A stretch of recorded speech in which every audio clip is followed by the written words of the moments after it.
Hi guys, welcome to the first encounter of the new school year. We hope you had a great summer. Let's not waste any time and get on to something fun. So, we have a box. On the box we have screwed up bits of paper. On the screwed up bits of paper we have film titles written by Ben and I. And what we're going to do is pick them out at random and try and describe the film within 5 seconds to the other person to see if they can get it. We're not allowed to use the name of the film because that's not a game. And we're not allowed to use the character names either. Let's play Film Titles in a Box description game. Here I am with my good friend Fox and Ben. Ladies first. Haha! Off you go. Okay. Start the timer. With big da. Jaws. Yeah. Oh, yes. Yes. Ready? Give it a good old shake. Right. Shimmy. No looking. All right. Okay. Go. Oh, okay. It's like there's a man with the balloons on his house. Oh. Yes. Yeah. That's a sad film. It is a sad film, but also it's great. That's a good film. It's a good film. Yeah. Documentary.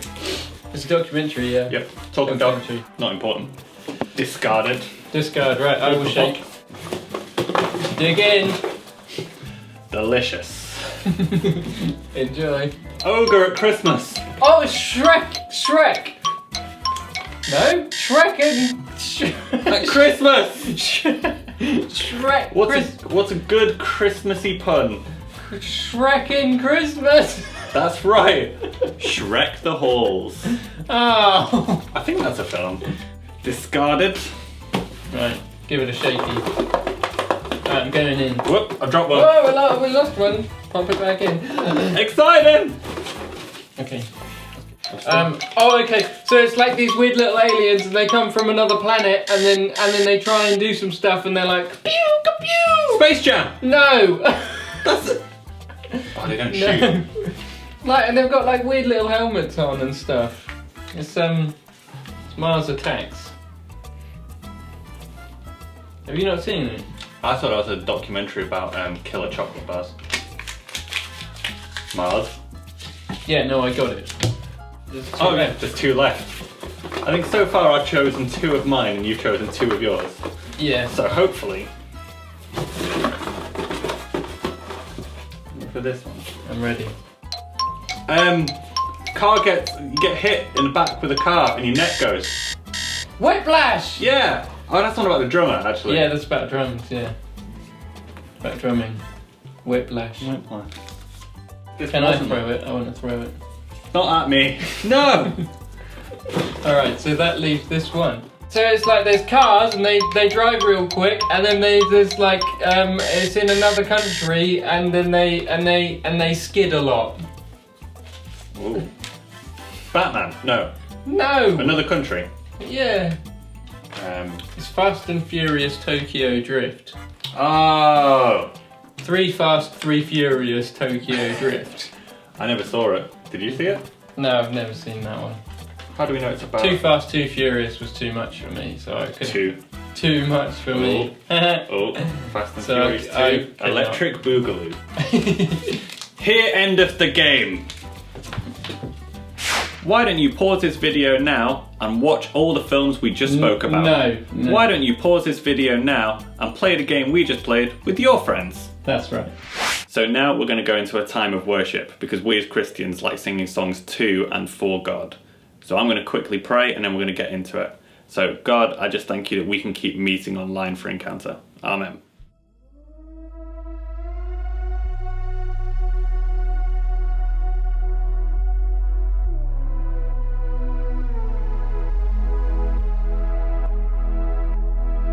In the darkness we were waiting, without hope, without light.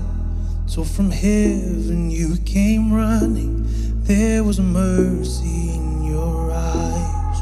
To fulfill the law and prophets, to a virgin came the word. From a throne of endless glory, to a cradle in the dirt.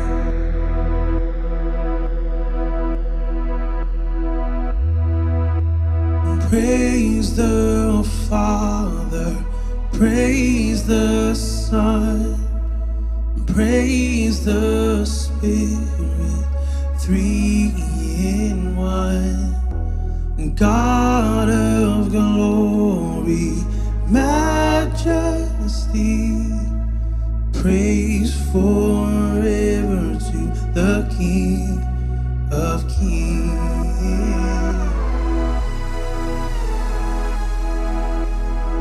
To reveal the kingdom coming and to reconcile the lost, to redeem the whole creation.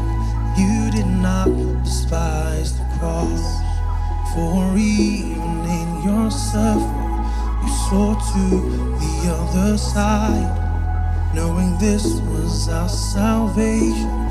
Jesus, for our sake you died.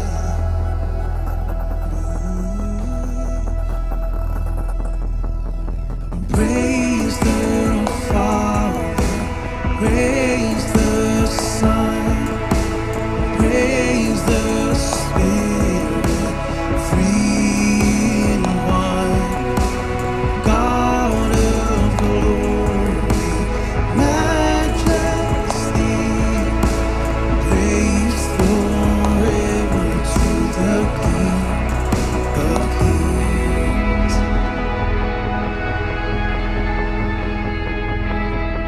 In the morning that you rose, all of heaven held its breath, till the storms blew for good, for the Lamb had conquered death. And the dead rose from their tombs, and the angels stood in awe, for the souls of all who come to the Father are restored. And the church of Christ was born. Then the Spirit lit the flame.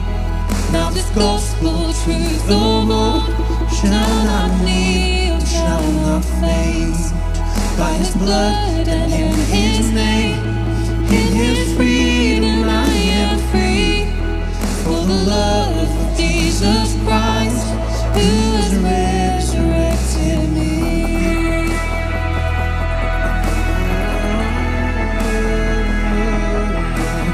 Praise the Father, praise the Son, praise the Spirit, three in one. God of glory, majesty, praise forever to the King of Kings. Praise forever to the King of Kings. I used to hate early mornings when I was younger, and now I absolutely love getting up early, seeing the sights and going out for a walk. So, let's go.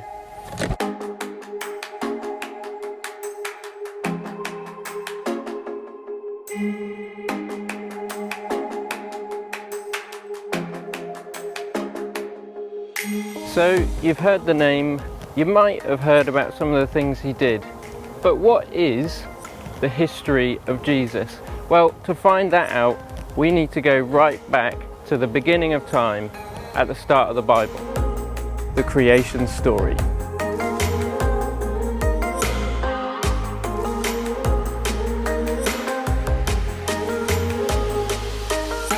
It recounts how God made the world, shaping space, the stars and everything here on Earth, and he also makes this awesome place called the Garden of Eden, and we're introduced to two main characters, Adam and Eve. They're the first humans made in God's image, and they live this idyllic life with no fear, no shame, no worries, and they get to hang out with God. It's peachy. God tells them that they can eat any of the food in the garden except from the tree of the knowledge of good and evil. It's a special tree. But unfortunately they're tempted by a sneaky serpent who tells them that eating the fruit will be completely fine. Spoiler alert, he lied. They eat the fruit and immediately realise that they're naked. So they're ashamed, they hide, only for God to come and search for them. God realises that they've eaten from the tree of the knowledge of good and evil, and now essentially they know too much. Their simple lives have been ruined. They used to be naive to all of the pain exists, and now they're not. What a sucky life choice. God sends them out of the Garden of Eden, and they must find their own way in the world. It's grim. In this act of defiance against God, their creator, they distanced themselves from him and started us down this journey of separation.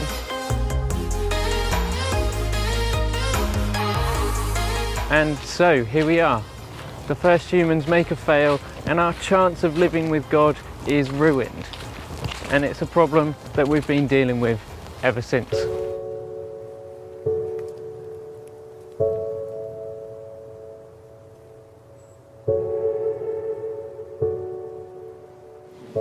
So where does Jesus come in?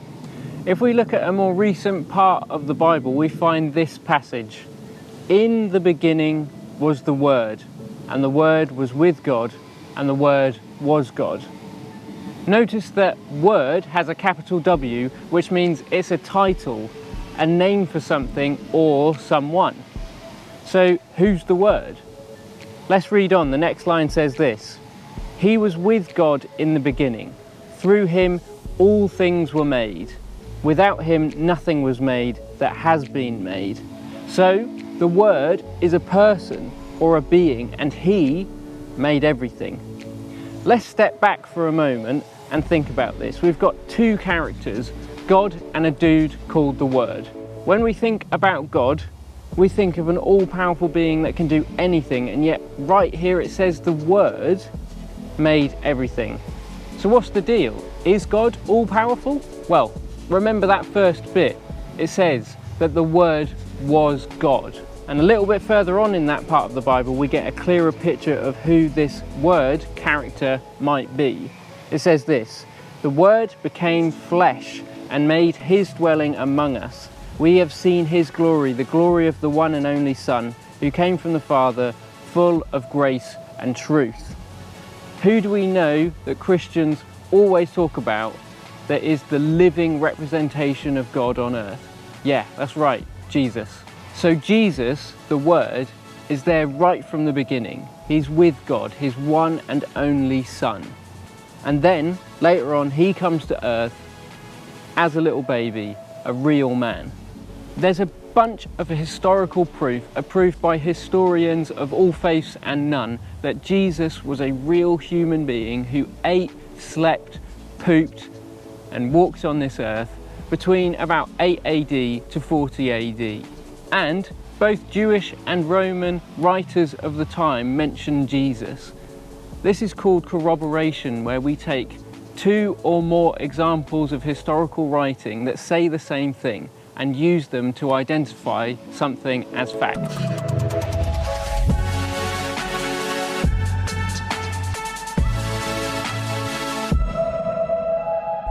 I'm guessing at this point you're thinking, well, that's nice, but where's your proof that Jesus was God? What connects the physical, historically proven person of Jesus Christ, born on that first Christmas, to the creation of the world and also being God's Son? To understand that, we need to talk about prophecy. Yes, prophecy. In this box, I have 3 different coloured infinity stones.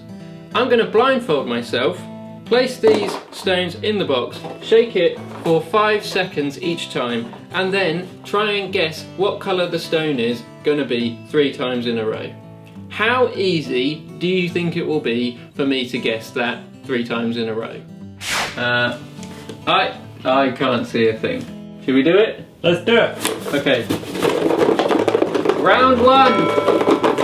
I reckon the colour of the first stone is gonna be pink. Wow. Am I right? Nope, blue. Oh. Okay. Try again. I reckon it's gonna be white when I find it. Okay.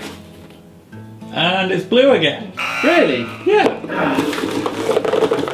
Here we go. Okay, I reckon it's gonna be blue. It's white. Uh-oh. So, evidently, it's hard to guess the colour right even one time, let alone 3 times in a row or more. Let's talk about chaos. When I'm shaking the box, the interior of it is in complete chaos. The stones are flying about, hitting each other, and there's hardly no way of predicting where they're going to end up. The mathematical likelihood that I can guess all 3 colours right in a row is 1 in 27. So 3 to the power of 3. That means if I tried 27 times, I might get the correct answer once. If I did manage to predict all of them right, it would still actually only be a guess. No divine intervention, just a guess.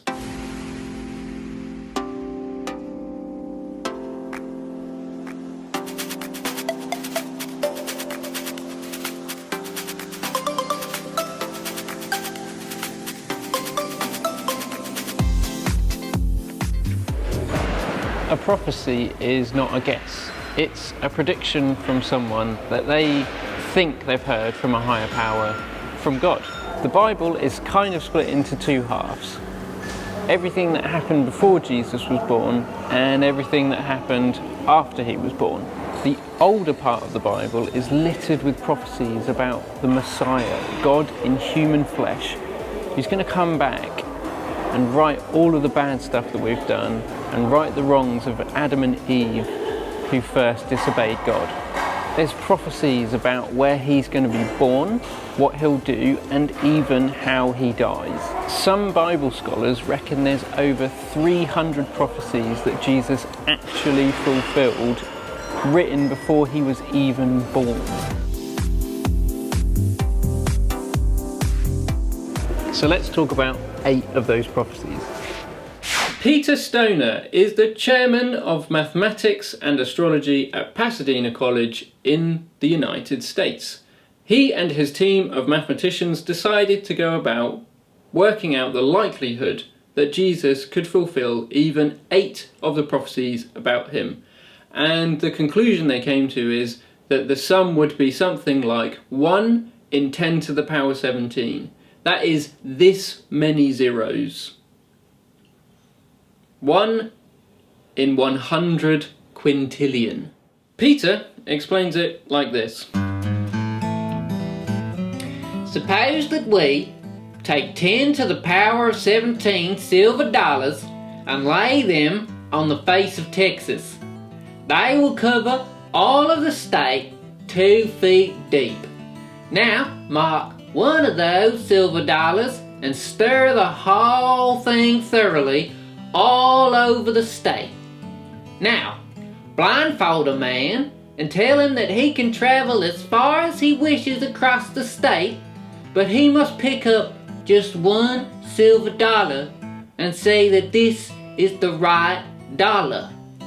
What chance would he have of getting the right one?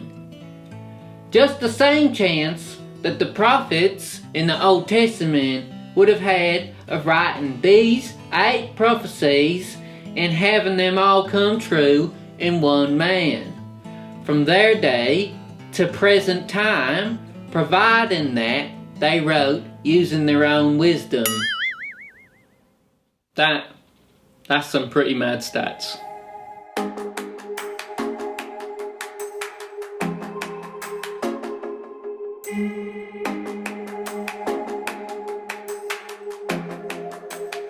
So, to sum up, we've got a historically proven man who, by all accounts, fulfilled over 300 prophecies written about him centuries before he was even born. But, was he God? And that's a question we'll have to keep exploring next time.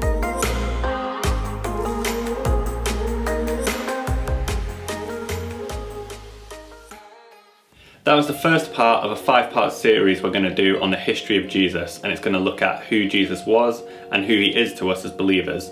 So to make sure that you don't miss out on any of them, you have to follow our Norwich Youth for Christ YouTube channel and like this video and all our other videos and comment on them so we all feel good about ourselves. Nice comments. We have a Facebook page, we have an Instagram account, we have a Twitch account, we have a Discord account. We have so many accounts, we need an accountant. We've got an accountant. So be sure to join us next month for the next part of Encounter. Woo!